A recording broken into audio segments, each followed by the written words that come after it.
अच्छा बच्चे, दोबारा मैं बता देता हूँ, ट्रिप्लोब्लास्टिक एसिलोमेट पैटर्न कौन सा है? ऐसे जानदार जिसमें एक्टोडर्म और एंडोडर्मली डिराइव्ड जो टिश्यूज हैं, मतलब मेसोडर्म और गट एंडोडर्म के दरमियान में जो बॉडी कैविटी की स्पेस है, वो स्पेस फिलअप हो जाए किस चीज से? मेसोडर्मली डिराइव्ड टिश्यूज, ऐसे सेल्स जो कि मेसोडर्म में मौजूद हैं, उन सेल्स के अलग होकर वो उस स्पेस के अंदर उस जगह को फिल कर दें, तो फिल होने पर फिर वो क्या कहलाते हैं? वो कैविटी नहीं रहेगी, फिल अप हो जाएगी, सॉलिड रीजन बन जाएगा, तो उन्हें हम ए सिलोमेट कहते हैं। ए मतलब विदाउट, सिलोमेट मीन क्या है? सिलोम। विदाउट सिलोम वो सेल्स होंगे। Some cells between the ectoderm and endoderm of acoelomate are loosely organized cell called parenchyma। वो कह रहे हैं कि वो जो सेल्स जिन्होंने उस स्पेस को फिलअप कर दिया एक्टोडर्म और एंडोडर्म के दरमियान में, वो स्पेस के अंदर बाज का कुछ ऐसे सेल्स मौजूद होते हैं जो लूजली ऑर्गेनाइज होते हैं, उन्हें पैरेनकाइमा सेल्स कहते हैं। ये पैरेनकाइमा सेल्स जो होते हैं, ये दरअसल अनस्पेशलाइज्ड सेल्स होते हैं जो कि बाद में बॉडी के किसी भी पार्ट के अंदर कन्वर्ट होने की सलाहियत रखते हैं। तस्वीर दिखाता हूँ। ये फर्स्ट जो डायग्राम है ए, इसमें देखे ब्लू कलर की एक्टोडर्म, डार्क रेड कलर की मेसोडर्म, एंडोडर्म और उसके अंदर गट। देखिए दरमियान की जो स्पेस है वो स्पेस नहीं रही, क्योंकि जो मेसोडर्म है उससे निकले हुए सेल्स ने इस दरमियान वाली सारी स्पेस को फिल कर दिया है। जैसे डिप्लोब्लास्टिक ऑर्गेनिज्म में ये मिजोग्लिया से मीजनकाइम से फिल थी, इसी तरह यहाँ मेसोडर्म ने पूरी जगह घेर लिया, इसमें किसी जगह को खाली नहीं छोड़ा। अब आगे पढ़ते हैं, द ट्रिप्लोब्लास्टिक स्यूडोसिलोमेट पैटर्न। ऐसे जानदार जिनके अंदर सिलोम मौजूद तो हो लेकिन वो ट्रू ना हो, उन्हें स्यूडोसिलोम कहते हैं। फॉल्स सिलोम हो गए। स्यूडोसिलोम क्या है? एक ऐसी बॉडी कैविटी है that is not entirely lined by mesoderm. एक चीज देख लें, पहले मैं आपको सिलोम की तारीफ बता दूं कि असल सिलोम क्या होती है।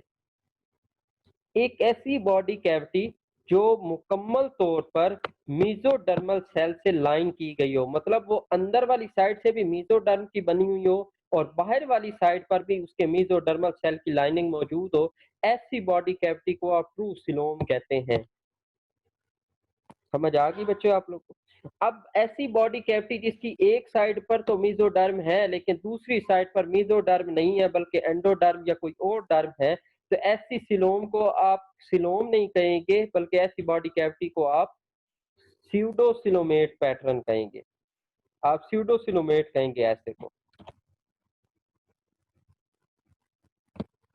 ठीक है, क्लियर हो गया? A pseudocelome is a body cavity not entirely lined by mesoderm. No muscular or connective tissues are associated with the gut tract.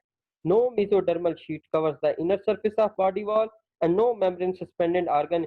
इनके अंदर अब होगा क्या? तीन कैरेक्टरिस्टिक्स उसने बताए हैं आपको।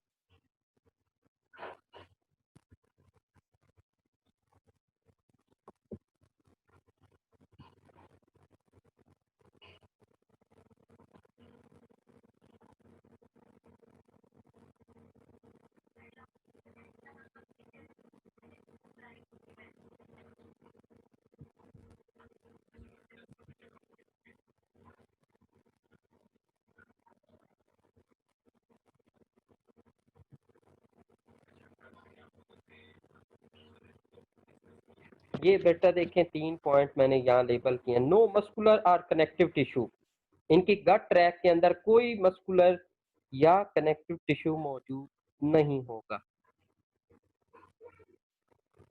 दूसरी चीज है कि मेसोडर्मल शीट, मतलब मेसोडर्मल जो सेल्स हैं वो इनर सरफेस पर मौजूद नहीं होंगे, जस्ट आउटर पर होंगे।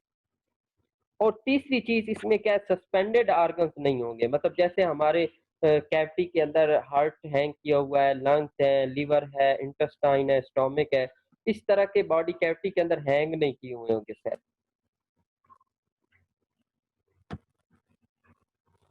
अब तीसरी चीज है बेटा यहाँ पर सिलोमेट पैटर्न, ऐसे जानदार जिनमें ट्रू सिलोम पाई जाती है। उससे पहले मैं आपको ये स्यूडो सिलोम की डायग्राम दिखाऊं। ये बी डायग्राम देखें, बी डायग्राम जो सेकंड वाली है ये स्यूडो सिलोम की है। देखिए बाहर एक्टोडर्म है, फिर पिंक कलर की मेसोडर्म है, फिर अंदर येलो कलर की एंडोडर्म है, फिर अंदर व्हाइट वाली गट है।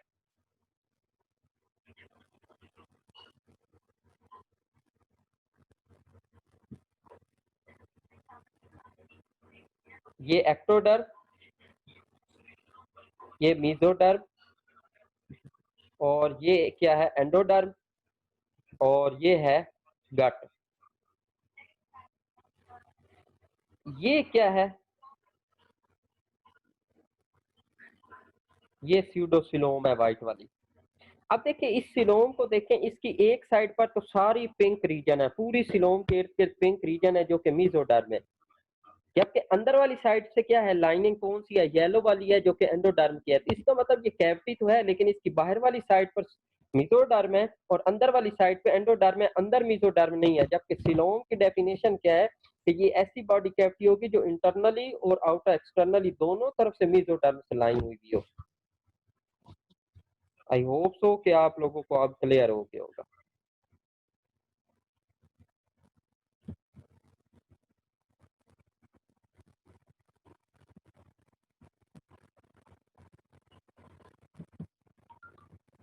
अब ट्रिप्लोब्लास्टिक सिलोमेट की बात करते हैं।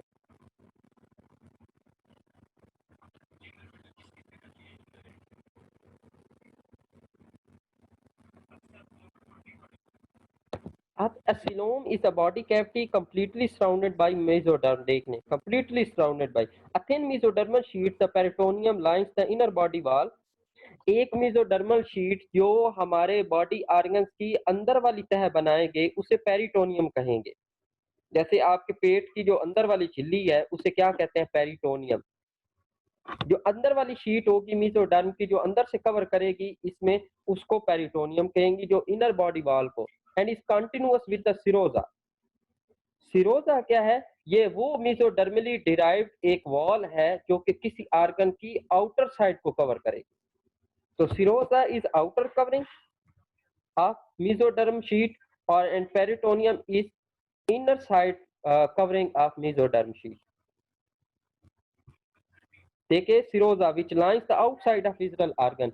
अब एक और चीज आप देखें कि पेरिटोनियम और सिरोजा दोनों ही मेसोडर्म से डिराइव्ड है और दोनों कंटिन्यूअस है। ये नहीं है कि बाहर की तरफ पेरिटोनियम आ गई वो बाहर रहेगी, अंदर अलग से सिरोजा नहीं, वो ही जो बाहर पेरिटोनियम है वो मूव करके अंदर जाएगी और अंदर जाकर सिरोजा एक और सिरोजा बाहर सिरोजा होगी और सिरोजा ही अंदर मूव करके फिर पेरिटोनियम बनाएगी।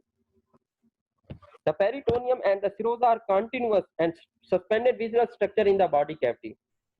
और इनमें जो विजरल ऑर्गन होंगे, विजरल ऑर्गन बोलते हैं जो बॉडी कैविटी में होते हैं, जैसे हमारा हार्ट, लिवर, लंग, किडनी, ये सारे विजरल ऑर्गन हैं, वो इसमें सस्पेंडेड होंगे जो पिछले में नहीं थे। अब वो सस्पेंडेड होंगे और वो क्या होंगे, वो एक जॉइंट बनेगा जहां पर सिरोजा और पेरिटोनियम दोनों इकट्ठी होती हैं, वहां पर एक वॉल ऑफ शीट बनेगी जिसे क्या बोलते हैं, मिजेंट्रीज। क्या बोलते हैं, मिजेंट्रीज।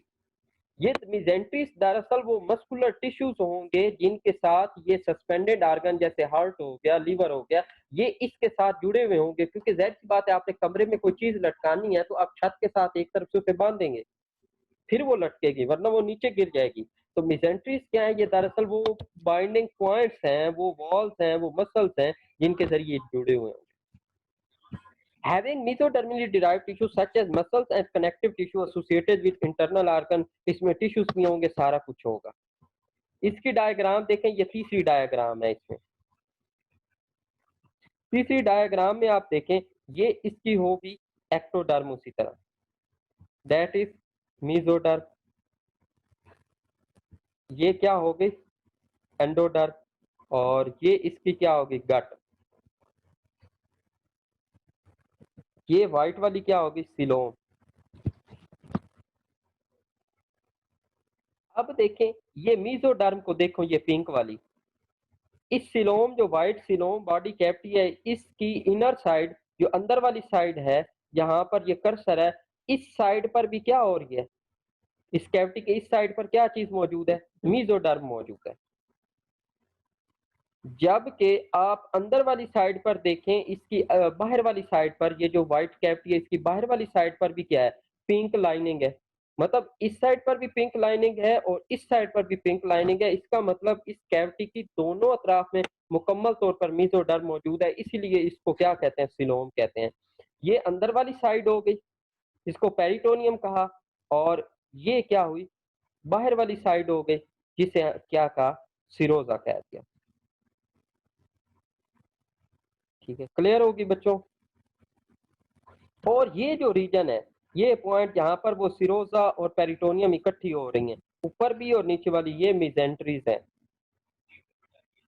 ये मिजेंट्रीज हो गई।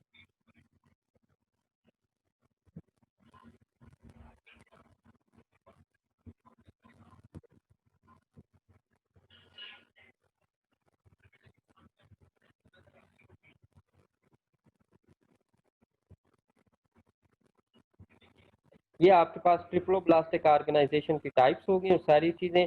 अब हायर टैक्सोनॉमी हमने पढ़नी है। हायर टैक्सोनॉमी के अंदर आपने एफएससी में भी एक चीज पढ़ी होगी, प्रोटोस्टोम्स एंड ड्यूट्रोस्टोम्स, पढ़े हुए हैं ना आप लोगों को, याद होंगे जिसने भी पढ़े हुए हैं, एफएससी सही से की थी ना, उन्हें याद होंगे ये प्रोटोस्टोम ड्यूट्रोस्टोम, चैप्टर नंबर 10 के। देखिए प्रोटोस्टोम,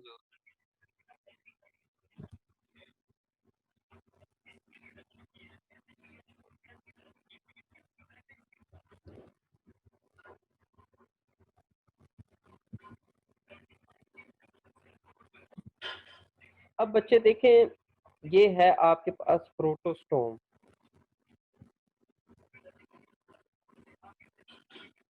इसकी करेक्टरिस्टिक्स आप देखें, मैं इसको ना आपको डायग्राम से सारा कुछ समझाऊंगा ताकि आपको क्लियर हो। ये डायग्राम है, आपने इस टॉपिक, ये टॉपिक बहुत इंपॉर्टेंट है, और इस टॉपिक के अंदर डायग्राम भी बनानी है और लिखना भी है, हर पॉइंट लिखना है और डायग्राम भी। अगर एक चीज करेंगे, डायग्राम लिखेंगे बनाएंगे तो भी आते नंबर, और अगर सिर्फ लिखेंगे तो भी, लिखना भी है और डायग्राम इसकी मस्ट है। ये जो आपको पेज पे डायग्राम नजर आ रही है, ये डायग्राम मस्ट होनी चाहिए। ये डायग्राम है मुकम्मल।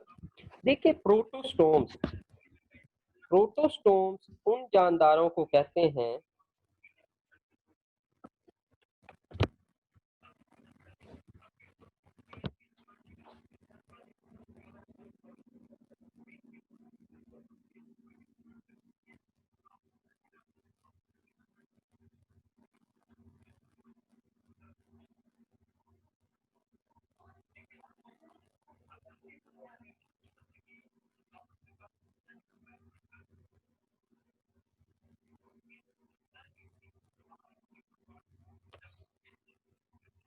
अब देखिए सबसे पहला पॉइंट आप देखें, आप जूम कर लें सबसे ऊपर जो क्लीवेज का पॉइंट है। क्लीवेज को अगर हम देखें, टॉप व्यू साइड व्यू बना हुआ है, दूसरा ड्यूटोस्टोम और इसका भी बना हुआ है। प्रोटोस्टोम की क्लीवेज क्या होगी, स्पाइरल क्लीवेज होगी। प्रोटोस्टोम की कौन सी क्लीवेज होगी, स्पाइरल क्लीवेज। स्पाइरल क्लीवेज कैसे होगी, स्पाइरल क्लीवेज ऐसे होगी जैसे आप यहाँ पर देखें,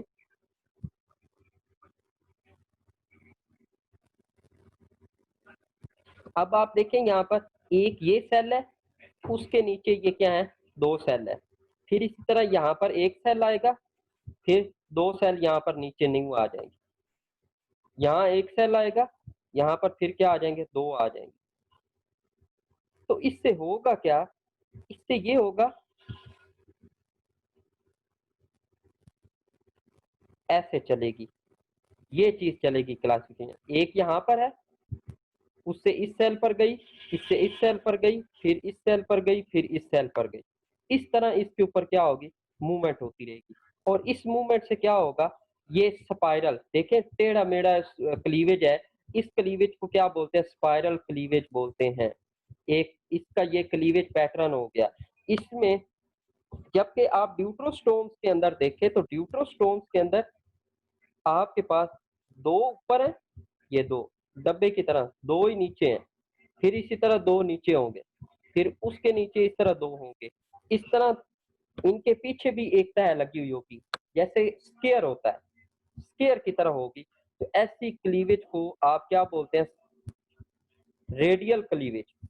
ये कौन सी होगी, रेडियल, गोलाई के अंदर होगी कि प्रॉपर प्रॉपर ऐसे आएगी, जितने ऊपर सेल हैं उतने ही नीचे हैं, ऐसे टेढ़ी नहीं होगी, ओब्लीक नहीं होगी, बल्कि सर्कुलर आएगी, एक ये चीज होगी। दूसरा पॉइंट जो इम्पोर्टेंट है इसको समझने के लिए आपसे वो ये है कि प्रोटोस्टोम्स की जो फेट होती है वो डिटरमिन्ड होती है। प्रोटोस्टोम्स की फेट क्या होती है? डिटरमिन्ड। डिटरमिन्ड का मतलब क्या है कि ये जो सेल्स हैं इसके, ये जो सेल्स हैं इसके, सेल्स मीन क्या है कि ये जो एम्ब्रियो बन रहा है, ये जो जाइगोट है, इस जाइगोट के ये जो सेल हैं, अगर इसमें से कोई एक सेल भी अलग हो जाता है तो वो सेल एक नया जानदार नहीं बना सकता, वो एनिमल मर जाएगा। डिटरमन है, डिटरमन का मतलब क्या है कि पहले से ही हर सेल की किस्मत तयशुदा है कि किस सेल ने आंख का सेल बनना है, किसने गुर्दे का सेल बनना है, किसने स्किन का बनना है, किसने हेयर सेल बनना है, किसने लीवर का सेल बनना है। तो वो सेल जो अलग होगा, वो सेल अगर लीवर का हुआ तो वो लीवर बनाएगा, ठीक है। लेकिन ड्यूट्रोस्टोम्स की जो फेट होती है जाइगोट की, वो डिटरमिन्ड नहीं होती, इनडिटरमिन्ड होती है। वो तयशुदा नहीं होती किसने बॉडी का कौन सा पार्ट बनाना है। तो इसलिए क्या होता है, ड्यूट्रोस्टोम्स में से जब किसी एक सेल की सेपरेशन होती है, कोई एक सेल अलग हो जाता है, तो उस सेल से नया जानदार बन जाता है। यही वजह है जैसे आइडेंटिकल ट्विंस बन जाते हैं, एक जाइगोट होता है, डिवाइड हो रहा होता है, एक सेल सेपरेट हो जाता है, उस सेल से भी जानदार बन जाता है और मेन जाइगोट से भी जानदार बन जाता है, दो ट्विन पैदा हो गए। ये ड्यूट्रोस्टोम्स है। उसके बाद ब्लास्टूला बनता है, जाइगोट क्लीवेज शुरू होती है। ब्लास्टूला क्या है कि सेल्स की एक तह होती है जो सर्कुलरली अरेंज होके एक किस्म ने बना देती है, एक सफेयर बना देती है। ये दोनों का सेम है। तीसरी चीज है गैस्ट्रोलेशन। गैस्ट्रोलेशन क्या होती है? गैस्ट्रोलेशन एक ऐसी स्टेज है जिसको आप ये देख रहे होंगे कि ब्लास्टूला के अंदर ही सिर्फ नीचे से जैसे फिंगर डाल के उसको अंदर कर दियो। जैसे आप गेंद लें ना, और गेंद में वो उंगली लगाकर उसको अंदर प्रेस कर दें, तो प्रेस करने से वो क्या होगा, एक सुराख बन जाएगा। जैसे इसके नीचे यहाँ पर सुराख मौजूद है, तो ये आपके पास क्या हो जाएगा, जैसे यहाँ पर ये सुराख है, इधर ये सुराख है, ये सुराख बन, दैट इज कॉल्ड ब्लास्टोपोर। अब इसमें आप देख रहे होंगे सिलोम कैसे बनती है। सिलोम गैस्ट्रोलेशन से बनने का अमल होता है, और सिलोम दोनों के अंदर बनती किस लिहाज से है, ये दोनों के अंदर डिफरेंस होता है। जो है प्रोटोस्टोम्स, उनकी जो मीजोडर्म होती है, उस मीजोडर्म क्या होती है, उसके अंदर कॉर्नर्स के अंदर फिलिंग हुई भी होती है। ये पिंक वाली मीजोडर्म है, जबकि जो आपके पास ड्यूट्रोस्टोम्स हैं, इनकी मीजोडर्म जो है ये बनी हुई होती है किस तरह, आउट पॉकेट से। ये जो किनारे आपको नजर आ रहे होंगे, एक ये किनारा, एक ये किनारा, ये जो किनारे हैं इन्हें आउट पॉकेट्स बोलते हैं। इसकी सिलोम आउट पॉकेट से बनेगी, जो मीजोडर्म की, और इसकी जो गट बनेगी वो क्या होगी, उसकी मीजोडर्म की स्प्लिटिंग से बनेगी। दोनों के नीचे देखें गट बन चुकी है, दोनों की गट में बड़ा फर्क है। एक के अंदर क्या है, खाली स्पेस बच गई है, जबकि दूसरे के अंदर सारी मीजोडर्म फिल हुई भी है। मतलब इसकी ड्यूट्रोस्टोम की मीजोडर्म स्प्लिट हो गई है और इनकी मीजोडर्म के अंदर फिलिंग हो गई है इसकी गट के अंदर। जबकि इसके बाद अगर आप देखें ये सारी, उसके बाद नॉर्मल, और उसके एंड पर जो एक डिफरेंस है वो है इनके लार्वा का। जो है प्रोटोस्टोम, इसका लार्वा होता है ट्रोकोफोर लार्वा। ट्रोकोफोर लार्वा ऐसे है जैसे एक प्याली नीचे रख दें, दूसरी उसके ऊपर रख दें, ये शक्ल बनी हो ट्रोकोफोर लार्वा। और दूसरे का लार्वा जो होता है वो डिप्लियोरूला होता है। डिप्लोरूला ऐसा लार्वा होता है, कभी आपने चिक की डेवलपमेंट में जो चिक का एम्ब्रियो देखा होगा, इंसान का भी सेम होता है, इन सब के लार्वे जो होते हैं वो सेम होते हैं, एम्ब्रियोनिक स्टेजेस सेम होती हैं, तो इन्हें आप क्या बोलते हैं, डिप्लोरूला। ये इनके अंदर क्या आ गया डिफरेंस, मैं रिपीट कर देता हूँ डिफरेंस कहाँ कहाँ पर है, दोबारा बता देता हूँ। एक डिफरेंस है दोनों की क्लीवेज के अंदर, प्रोटोस्टोम की स्पाइरल क्लीवेज, ड्यूट्रोस्टोम्स की radial cleavage. Protostomes determinate fate रखते हैं, प्रोटोस्टोम्स, और ड्यूट्रोस्टोम्स जो होते हैं इनडिटर्मिनेट फेट रखते हैं। ब्लास्टूला दोनों का सेम होगा। गैस्ट्रोलेशन पर जब गट बननी है तो यहाँ पर फिर डिफरेंस आएगा, जो है जो है ब्लास्ट जो होगी ड्यूटरोस्टोम्स, उनमें आउट पॉकेट से सीलोम बनेगी, जबकि जो प्रोटोस्टोम्स हैं उसमें मेसोडर्म की फिलिंग से बनेगी। तीसरी चीज़, अच्छा एक और का गैप और डिफरेंस भूल गया, तीसरी चीज़ जो प्रोटोस्टोम्स हैं, इनमें ब्लास्टोपोर से माउथ बनता है सबसे पहले। ये ब्लास्टोपोर जो है इस सुराख से माउथ बनता है। जबकि जो ड्यूटरोस्टोम्स हैं, इनके इस ब्लास्टोपोर इस सुराख से एनस बनती है। ड्यूटरोस्टोम्स की सबसे पहले एनस बनेगी ब्लास्टोपोर से, और प्रोटोस्टोम्स की सबसे पहले ब्लास्टोपोर से माउथ बनेगा। चलें बच्चे रिकॉर्डिंग ले लीजिएगा, वो नेट का इशू होगा ना कोई। तीसरी 3 डिफरेंस हो गया। चौथा डिफरेंस ये हुआ कि इनके लार्वे के अंदर डिफरेंस आ जाएगा। प्रोटोस्टोम्स का ट्रोपोफोर लार्वा होगा और दूसरा क्या होगा, डिप्लियोरूला लार्वा होगा उसका। ठीक है, ये इनके अंदर डिफरेंस है। अब जो प्रोटोस्टोम्स हैं, इनके अंदर आ जाता है phylum Platyhelminthes, नीमाटोडा, Mollusca, Annelida, arthropoda. Echinoderm से पहले जितने भी फाइलम हैं वो सारे फाइलम प्रोटोस्टोम्स हैं। इकाइनोडर्म्स और आगे तमाम के तमाम वर्टिब्रेट्स जो हैं, उनके अंदर उनका जो स्टाइल है ऑर्गेनाइजेशन का, वो ड्यूटरोस्टोम्स कहलाते हैं, इवन के ह्यूमन बीइंग्स भी। अगर यहाँ पर किसी चीज कोई क्लियर नहीं हुई तो वो आप लोग पूछ सकते हैं। ये चैप्टर यहाँ पर क्लियर हो गया है। अगर आपको कुछ पूछना है हैंड रेज करें, मैं आपको अलाउ करता हूँ, आप क्वेश्चन कर सकते हैं।